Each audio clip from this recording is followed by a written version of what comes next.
Hello again, it's Rob from Rob Arthur Health and Wellness, and today we're going to talk about making time. My girl Monica up in Forest Park, Illinois, left a comment on my most recent video about motivation. She says, "Rob, I've been working towards a career that I love.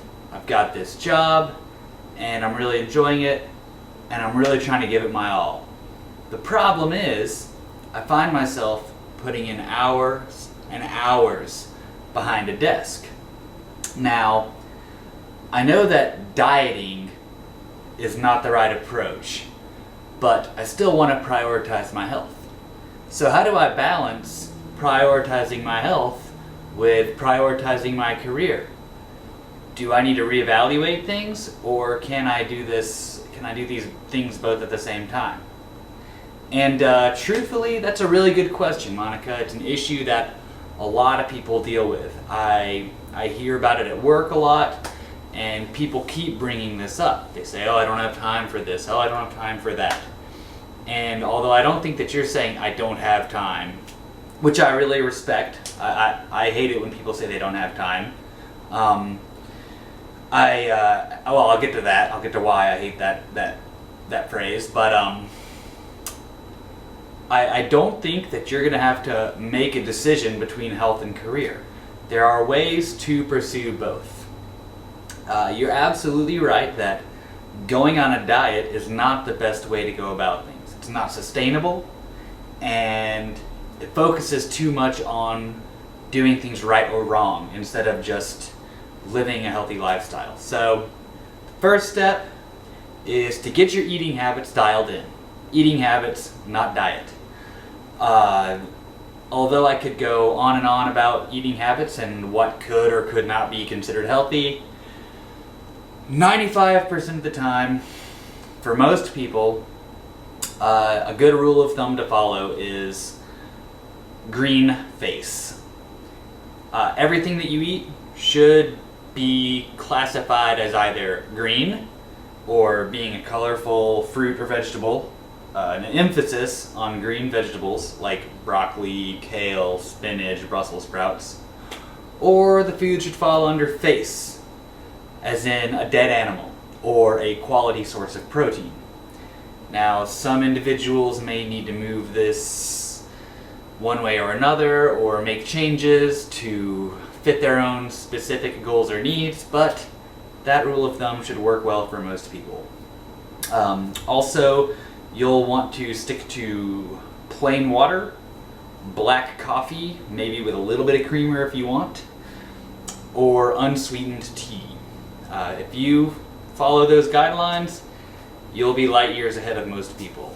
I forgot to mention also, working in a career you enjoy, you're well ahead of most people. People who go to work every day dreading their job and dreading going to work typically aren't as healthy as those who enjoy their jobs. So you're already ahead of that regard. If you get your eating habits dialed in, you'll be even more ahead. Second, I'd implore you to move as much as possible while at work. Take breaks every half an hour to an hour to stand, stretch, shake out your limbs, go get a glass of water, go for a quick walk, go check on your buddy over in the other cubicle. I don't really care. I don't know if you work by yourself or whatever. Just get up and move as much as you can. Minimize sitting. If you want, or if you have the resources, or if your boss lets you, try to stand up while you work. There are companies that make stand-up desks, but those are often pretty expensive. What I do is I just put a cardboard box on my desk, and I'll put my monitor or my computer on that, and it makes things pretty easy and doesn't cost too much at all, so you can stand up while you work. Third, outside of work, make time for the physical activities you enjoy. At the beginning of the week, put these activities in your schedule. Choose, okay, Tuesday or Thursday, I am going to go out and do this run that I really enjoy. Or Wednesday night, I'm going to play softball with the girls. Or I'm going to go on a walk with my husband. Matt would enjoy that. I'm sure. Schedule these things ahead of time and do not break them.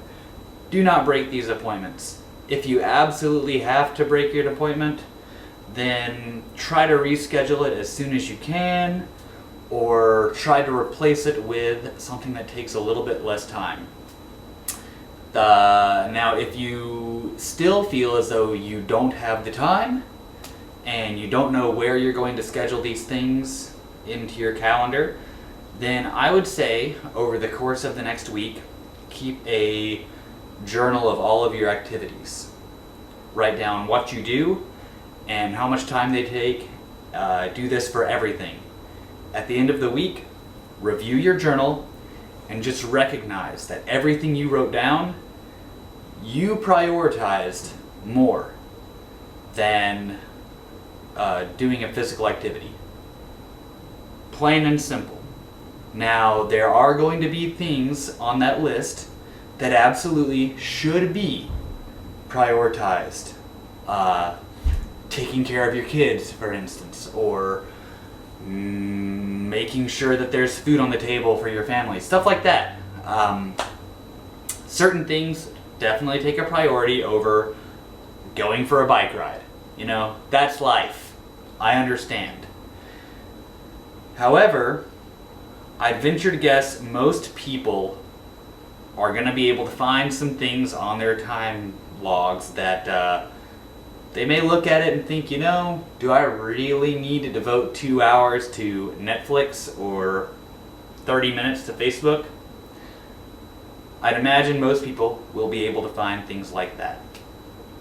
Once you identify those activities that you don't prioritize as much as being physically active, then you can start making some changes and working these activities into your schedule. Does that make sense? I hope these tips help. If they don't, feel free to reach back out to me. If anybody else out there has any questions, feel free to get in touch with me. I hope this was useful, and if you haven't yet had the chance, make your way to my website, arthurhealth.com, and that's all I got for you. Thank you much, and have a good evening.